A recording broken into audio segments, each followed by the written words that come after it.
Se você acompanha a página da nossa casa, já sabe que a gente incentiva a leitura e sempre deixa a dica de bons livros para você.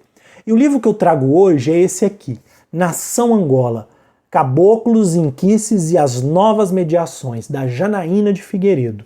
É um livro publicado pela editora Palas e que é resultado da tese de doutorado da Janaína em antropologia pela PUC São Paulo. O livro fala sobre a nação Angola do Candomblé. Mas por que eu estou falando de um livro sobre o Candomblé Angola numa página de uma casa de umbanda?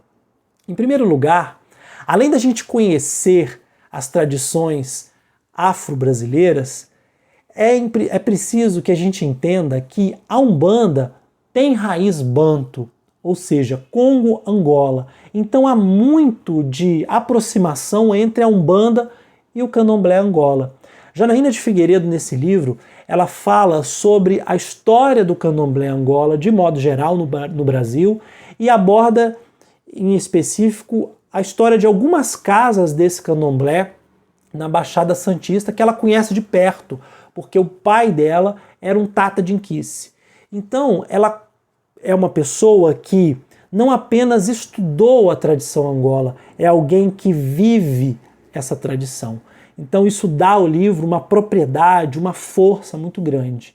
E ela também aborda o fato de que as fronteiras entre o que é a Umbanda e o que é o Candomblé, o que é o Candomblé Angola, o que é o Candomblé Queto, isso é muito tênue, né? Porque essas fronteiras elas são refeitas, elas são negociadas, elas são construídas, elas não estão dadas, elas mudam.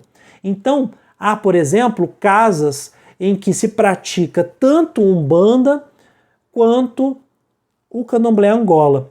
E também ela trata de uma questão de que, na história das religiões de matriz africana, o Candomblé Angola, em geral, era visto como um candomblé menor, como um candomblé em degeneração, digamos assim.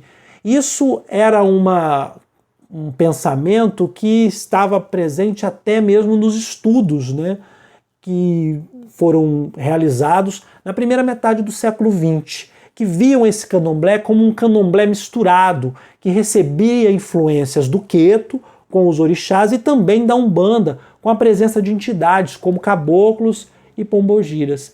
E o que a Janaína faz é trazer uma nova visão sobre isso, né? Falando exatamente dessas misturas, desses hibridismos, dessas convergências, e entendendo o caboclo presente na tradição Angola como aquele que vai lidar com essas fronteiras, né? Porque o caboclo é uma entidade presente na Umbanda, presente em outras tradições afro-indígenas e que está no Candomblé Angola e que em algumas casas é rejeitado, porque é visto como um espírito de morto, é um espírito que não é desejado.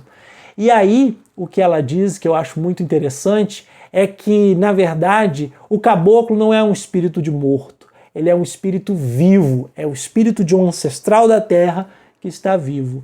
Então, se você quer conhecer um pouco mais sobre as raízes banto, sobre a tradição Congo-Angola, recomendo a leitura desse livro. Que Zambi nos abençoe. Axé, Saravá.